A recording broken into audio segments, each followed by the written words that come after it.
Hi everyone, welcome to this video. तो इस video में मैं आप लोगों का एक बहुत ही इंपॉर्टेंट क्वेश्चन सॉल्व करने वाला हूं कि what is the impact of desirable qualification in the selection scheme of APFC examination. कि क्या इम्पैक्ट है इस डिजायरेबल क्वालिफिकेशन का हमारे सिलेक्शन प्रोसेस पे, क्या इसका कोई मेजर इम्पैक्ट तो नहीं है, क्या इससे हमारी सिलेक्शन रुक तो नहीं जाएगी। तो इन सारे क्वेश्चन को डिस्कस करेंगे, लेकिन आगे बढ़ने से पहले मैं आप लोगों से रिक्वेस्ट करूंगा कि अगर आप लोग हमारे चैनल पर नए हैं तो चैनल सब्सक्राइब करना ना भूलें। इसके साथ साथ आप लोग हमारी स्ट्रेटेजी वर्कशॉप या फिर कोर्सेज के बारे में इंफॉर्मेशन ले सकते हैं, जिसका लिंक इस वीडियो के डिस्क्रिप्शन में दिया गया है। दोस्तों अब बात करते हैं इस डिजायरेबल क्वालिफिकेशन की। देखिए, जब आप एपीएफसी एग्जाम की एलिजिबिलिटी क्राइटेरिया को देखते हैं तो वहां पर एज लिमिट मेंशन कर रखी है, मैक्सिमम एज लिमिट है 35। और एजुकेशनल क्वालिफिकेशन में दो तरह की क्वालिफिकेशन मेंशन कर रखी है। एक है इसेंशियल एजुकेशनल क्वालिफिकेशन, भाई आप लोगों के पास डिग्री होनी चाहिए किसी भी रिकॉग्नाइज्ड यूनिवर्सिटी से या फिर उसका इक्विवेलेंट होना चाहिए। और उसके साथ साथ आप लोगों के पास एक डिजायरेबल जो है एजुकेशनल क्वालिफिकेशन होनी चाहिए। और वो डिजायरेबल एजुकेशनल क्वालिफिकेशन क्या है कि भाई अगर आप लोगों के पास डिप्लोमा है कंपनी लॉ में, लेबर लॉ में या फिर पब्लिक एडमिनिस्ट्रेशन में, तो आपको मोर डिजायर्ड माना जाएगा। तो इसका मतलब आप इस तरीके से लगा लीजिए कि भाई आपको सोने पे सुहागा माना जाएगा, क्योंकि आप लोग जो जॉब प्रोफाइल है उसकी इन्फॉर्मेशन ऑलरेडी कहीं ना कहीं कवर करके आ रखे हैं अपने एजुकेशनल पार्ट में। तो अगर किसी ने डिप्लोमा कर रखा है लेबर लॉ का, अगर किसी ने डिप्लोमा कर रखा है कंपनी लॉ में, या फिर अगर किसी ने डिप्लोमा कर रखा है पब्लिक एडमिनिस्ट्रेशन में, तो वो एपीएफसी पोस्ट को और अच्छे से निर्वाह कर पाएगा। ऐसा जो है यूपीएससी को लगता है या फिर ईपीएफओ को लगता है, इसलिए कंडीशन मेंशन कर रखी है। दोस्तों ये कंडीशन इसलिए भी है कि भाई जो जॉब आप करने वाले हो वहां पर ये नॉलेज काम आएगी। आप कंपनी लॉ की इन्फॉर्मेशन वहां पर यूटिलाइज कर पाओगे, आप लेबर लॉ की इन्फॉर्मेशन वहां पर यूटिलाइज कर पाओगे। बट अब बात करते हैं कि भाई इसका इम्पैक्ट सिलेक्शन के प्रोसेस पे क्या है। अब देखो यहाँ पर मैं आपको बता दूं कि जो लास्ट टाइम 159 लोग सेलेक्ट हुए थे उनमें से बहुत ही मामूली, बहुत ही लेस नंबर ऑफ पीपल ऐसे थे जिनके पास ये डिजायरेबल क्वालिफिकेशन थी। ना के बराबर नंबर था उन लोगों के पास जिनके पास ये डिजायरेबल क्वालिफिकेशन थी। दोस्तों आप लोगों को इसका मेजर इंपैक्ट नहीं देखने को मिलेगा इन द सिलेक्शन प्रोसेस।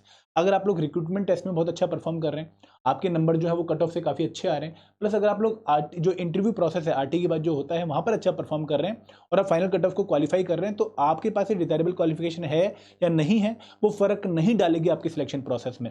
हाँ, अगर आप इंटरव्यू देने जा रहे हैं और आपके पास एक डिजायरेबल क्वालिफिकेशन है तो इंटरव्यू में आपको थोड़ा सा एज मिल सकता है compare to other student, but as such पूरे सिलेक्शन प्रोसेस में इसका बहुत ज्यादा इंपैक्ट नहीं है।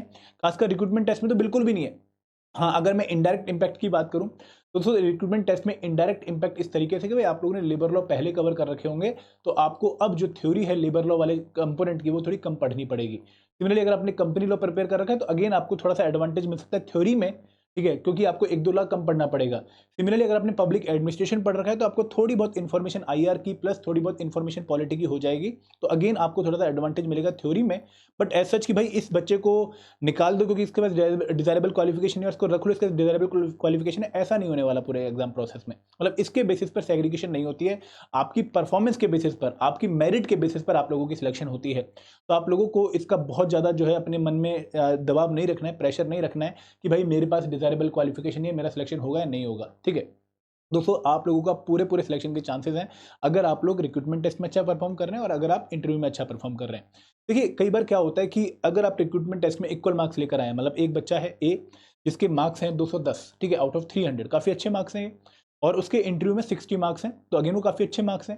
सिमिलरली एक दूसरा बच्चा जिसके अगेन 210 मार्क्स से रिक्रूटमेंट टेस्ट में, लेकिन इंटरव्यू में वो वैसा ही परफॉर्म करता है जैसा कि ए परफॉर्म कर रहा है, बी भी उतने अच्छा परफॉर्म कर रहा है, लेकिन क्योंकि उसके अगर डिजायरेबल क्वालिफिकेशन है तो उसको वहाँ पे इंटरव्यू में 2-3 मार्क्स एक्स्ट्रा मिल सकते हैं। ऐसा हो सकता है, ठीक है, अगेन बाकी फैक्टर पे भी डिपेंड करेगा, तो वो एडवांटेज उसको मिल सकता है, अदरवाइज एज सच और कोई एडवांटेज नहीं है। मैं बार बार आपको इसलिए क्लियर कर रहा हूँ क्योंकि आप लोगों के मन में डाउट काफ़ी बड़ा रहता है और एंड तक आप इसको कहीं ना कहीं अपनी प्रिपरेशन पर हावी होने देते हैं, जिससे आपकी जो है सिलेक्शन जो है कंप्रोमाइज होती है।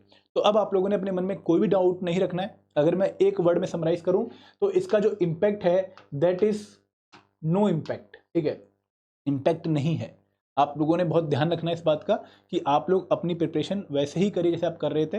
अगर आपके पास डिजायरेबल क्वालिफिकेशन नहीं है तो कोई बात नहीं, ठीक है, बहुत लोगों के पास नहीं है, ऑलमोस्ट 99% लोगों के पास नहीं है, तो आपको इसकी चिंता नहीं करनी है। आपको अपनी प्रिपरेशन उसी रिदम में, उसी इंटेंसिटी के साथ, उसी मेहनत के साथ करनी है जैसे आप ऑलरेडी कर रहे हैं। ठीक है, ये वीडियो मैंने स्पेशल इसलिए बनाया क्योंकि आप लोगों को काफ़ी ये डाउट आ रहा था और आप लोग काफ़ी लिख भी रहे थे कमेंट सेक्शन में कि सर ये डाउट हमारे रिजॉल्व करिए, इसलिए मैंने स्पेशल वीडियो आपके डाउट रिजॉल्व करने के लिए बनाई है। आई होप अब आपका डाउट जो है रिजॉल्व हो गया होगा। एंड दोस्तों अगर आप लोग प्रिपरेशन में हमें अपना साथी बनाना चाहते हैं तो हमने एक डेडिकेटेड कोर्स लॉन्च कर रखा है, कोर्सेज लॉन्च कर रखे हैं डिफरेंट प्रोफाइल के लिए। जैसे मास्टर कोर्स उस बच्चे के लिए जिसकी प्रिपरेशन बिल्कुल जीरो है और जो स्क्रैच से स्टार्ट कर रहा है और जो सभी कंपोनेंट की कंप्रेहेंसिव कवरेज चाहता है। दूसरा कोर्स है टेस्ट सीरीज प्लस, उन बच्चों के लिए जो कि जीएस और क्यूआरई प्रिपेयर कर चुके हैं, खासकर यूपीएससी वाले, और उनको स्पेशल कंपोनेंट्स अकाउंटेंसी, आयरन labour law, computer application stat, इनका कोर्स चाहिए, तो वहाँ पर बाकी कंपोनेंट की test series GS and QRE की और इन कंपोनेंट्स की कंप्रेहेंसिव कवरेज आपको देखने को मिलेगी। एंड तीसरा कोर्स है टेस्ट सीरीज, जो कि उन बच्चों के लिए जिन्होंने ऑलरेडी ईपीएफओ की एक बार प्रिपरेशन कर ली है और जब खुद को जांचना और परखना चाहते हैं तो वो इस कोर्स में एनरोल कर सकते हैं। अगेन तीनों कोर्सेज का लिंक इस वीडियो के डिस्क्रिप्शन में है। तो दोस्तों, this is all from my side. Thank you very much. जय हिंद, जय भारत।